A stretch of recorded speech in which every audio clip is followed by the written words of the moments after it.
Assalamualaikum warahmatullahi wabarakatuh. Selamat pagi, salam, Om Swastiastu, Namo Buddhaya, salam kebajikan.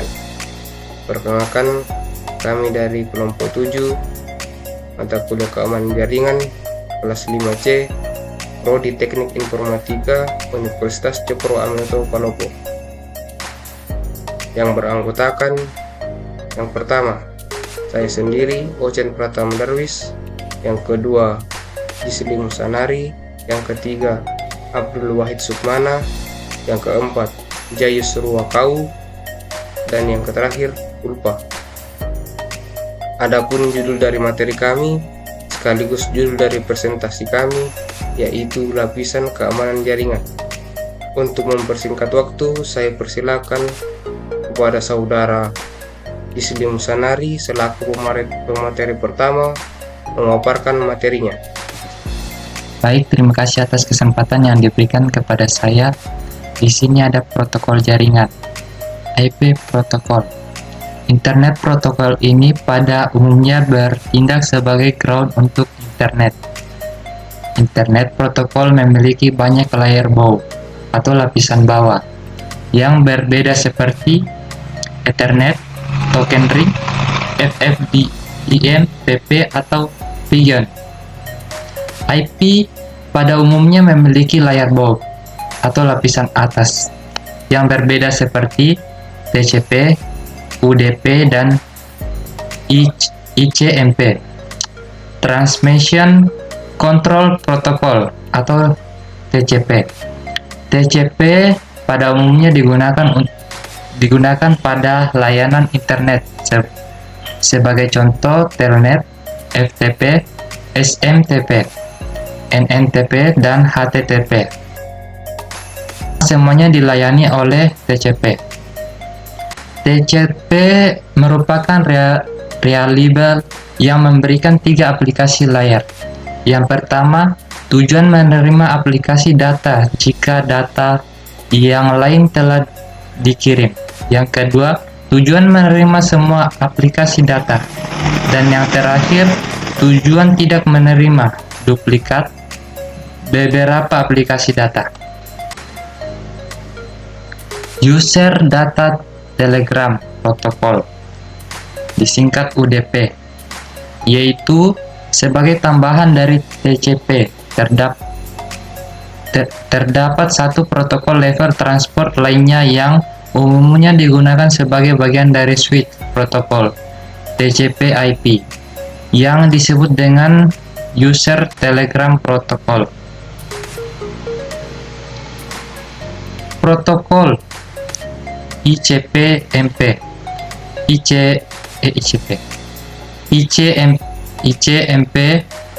adalah protokol pada TCP/IP yang bertugas mengirimkan pesan-pesan kesalahan dan kondisi lainnya yang memerlukan perhatian khusus.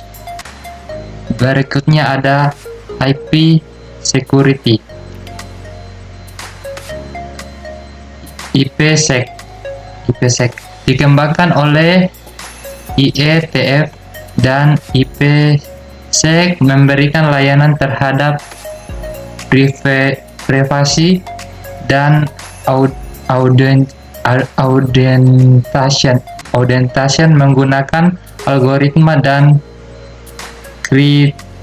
kriptografi modern. Terakhir ada IPsec arsitektur. Pembahasan dari IPsec sangat kompleks. Gambaran secara umum dari arsitektur IPsec dibahas dalam IPsec arsitektur berikut ini.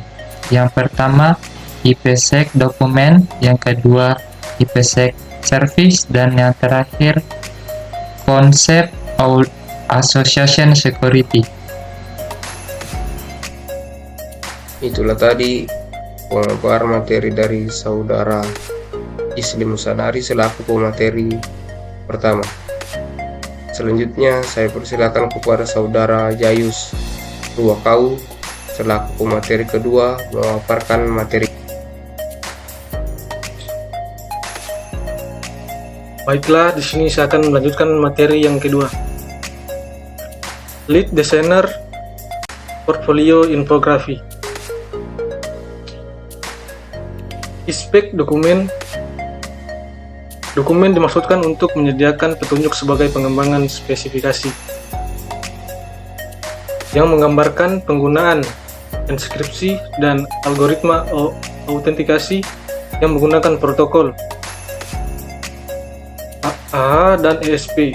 Kedua protokol tersebut merupakan bagian dari spek arsitektur dan ada tujuan grup dari dokumen spek protokol, diantaranya arsitektur, ESP, AHA, dan encryption algoritma.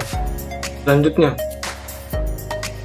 jasa keamanan yang diberikan oleh lapisan IP memperbolehkan sistem yang dipilih memerlukan protokol keamanan, menentukan algoritma yang akan digunakan dan menentukan beberapa kunci kriptografi dan yang dibutuhkan sebagai permintaan layanan. Selanjutnya, Security Association atau dalam kurung SA. SA merupakan koneksi antara pengirim dan penerima paket pada lalu lintas IP. Selanjutnya, Transport Mode dan Tunnel Mode. Terdapat dua mode operasi yang mendalam pada bagian protokol AHA dan ESP, yaitu 1. Transport Mode, Tunnel Mode. Yang kedua, Tunnel Mode.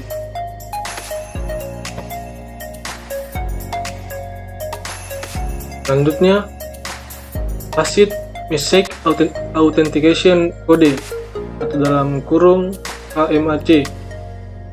Suatu mekanisme yang menyediakan suatu cek integritas data yang didasarkan pada suatu kunci rahasia, pada umumnya disebut Message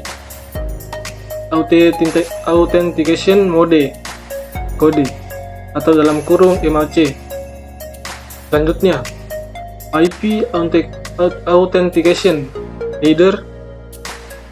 IP AHA digunakan untuk menyediakan integritas data dan pengesahan untuk paket IP. Selain itu, IP juga menyediakan perlindungan terhadap pengulangan. AHA dapat digunakan bersamaan dengan ESP atau dengan menggunakan tunnel mode. IPA ESP, format dari paket ESP dan file header format adalah sebagai berikut. Security Parameter Index dalam kurung ESPI 32 bit. Sequence Number dalam kurung 32 bit. Pilot Data atau dalam kurung variable. Padding. Inskripsi memerlukan beberapa vektor. Itulah tadi pemaparan materi dari saudara Yayus Ruakau selaku materi kedua. Selanjutnya saya persilakan kepada saudari Ulfa selaku pemateri ketiga memaparkan materinya. Baiklah, di sini saya akan melanjutkan materi dari teman saya. Firewall. Firewall adalah alat yang digunakan untuk mencegah orang luar memperoleh akses ke suatu jaringan. Firewall merupakan kombinasi antara perangkat keras dan perangkat lunak yang bekerja dengan mengamati paket IP yang melewatinya. Berdasarkan konfigurasi firewall, akses dapat diatur dari IP, address, port, dan arah informasi. Konfigurasi firewall bergantung pada kebijaksanaan atau polisi yang dibagi menjadi dua jenis. Yang pertama, apa yang tidak diperbolehkan secara eksplisit dianggap tidak diperbolehkan atau prohibited. Yang kedua, apa yang tidak dilarang secara eksplisit dianggap diperbolehkan atau permitted. Kemudian karakteristik firewall. Di sini memiliki tujuan. Yang pertama, segala lalu lintas jaringan, baik dari dalam atau luar, harus melalui firewall. Dan yang kedua, kebijakan keamanan hanya memberikan izin untuk memasuki server atau jaringan komputer yang memenuhi syarat tertentu. Dan yang ketiga, firewall bebas terhadap penetrasi yang menandakan suatu sistem dapat dipercaya dan menjamin keamanan dari sistem operasi. Kemudian tipe-tipe firewall dibagi menjadi 3. Yang pertama, paket filtering router. Paket ini akan diatur apakah diterima, diteruskan, atau ditolak. Dan yang kedua, application level gateway. Tipe ini akan mengatur semua hubungan yang menggunakan layar aplikasi. Dan yang ketiga, circuit level gateway. Tipe ini tidak mengizinkan koneksi TCP end-to-end atau langsung. Itulah tadi pemaparan materi dari Saudari Ulfa selaku pemateri ketiga. Selanjutnya, saya persilakan ke Saudara Abdul Wahid Sukmana selaku pemateri keempat memaparkan materinya. Assalamualaikum warahmatullahi wabarakatuh. Baik, pada kesempatan kali ini saya akan melanjutkan materi mengenai keamanan jaringan, yaitu Network Address Translation atau yang disingkat NAT. NAT sendiri mempunyai definisi merupakan sebuah metode yang digunakan untuk menghemat pemakaian IP address.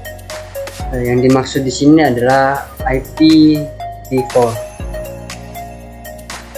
NAT memiliki 2 versi. Yang pertama yaitu adalah static NAT, di mana merupakan NAT yang selalu tetap, yaitu tugasnya menerjemahkan satu IP menjadi satu IP address lainnya.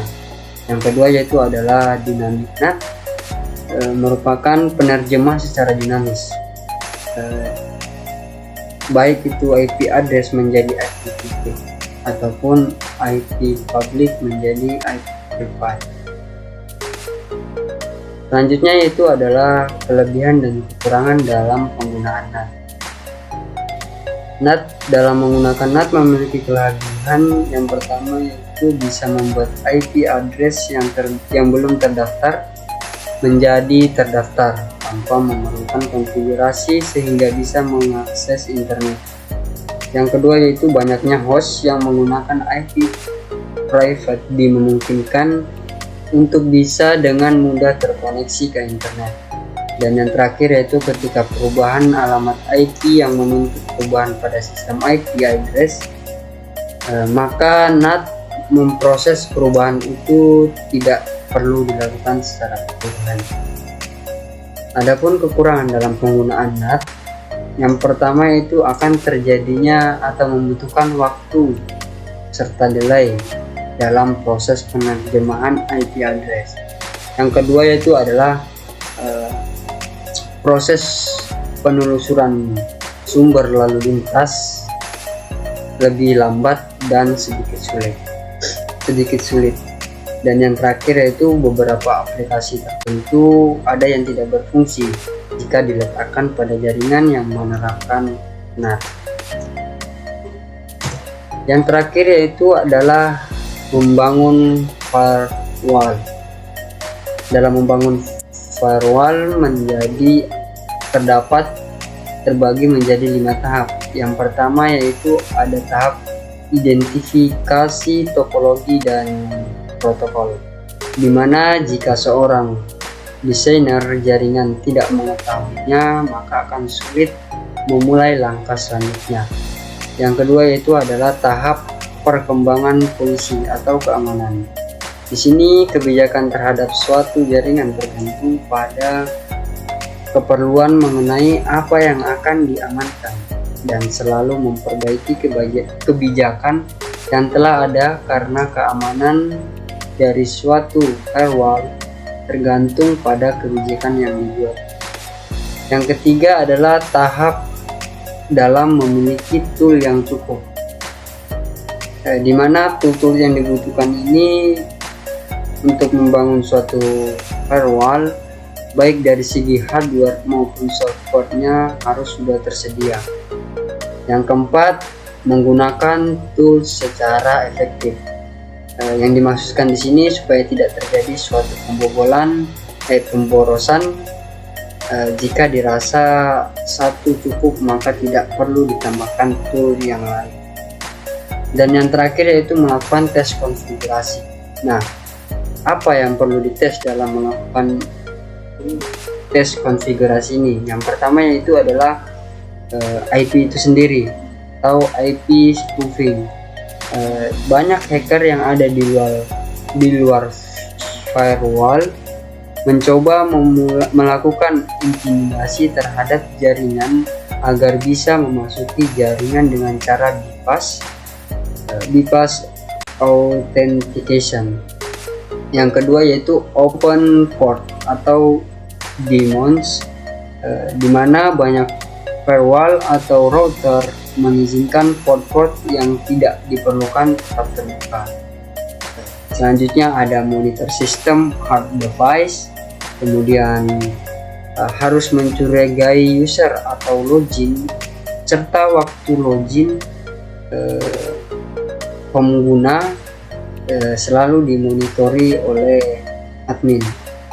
Yang kelima adalah mengecek database. Jadi database diperiksa secara teliti, secara terus-menerus, secara berkala agar tidak dapat diakses oleh hacker. Kemudian ada verifikasi konektivitas. Nah, di sini periksa bahwa konfigurasi tidak bermasalah pada polisi atau kebijakan yang sudah ditetapkan. Kemudian ada sistem operasi, dan yang terakhir adalah scanning port, di mana scan terhadap port yang akan memberikan kinerja yang aman dari firewall, yang mana scanning port bisa membantu firewall dari serangan luar. Demikian materi yang saya bawakan mengenai keamanan jaringan. Kurang lebihnya mohon dimaafkan. Wabila taufiq wal hidayah. Wassalamualaikum warahmatullahi wabarakatuh. Itulah tadi pemaparan materi dari saudara Abdul Wahid Sukmana selaku materi keempat, dan juga sebagai pertanda bahwa presentasi dari kelompok kami telah selesai. Kurang dan lebihnya mohon dimaafkan. Wabillahi taufiq wal hidayah. Wassalamualaikum warahmatullahi wabarakatuh.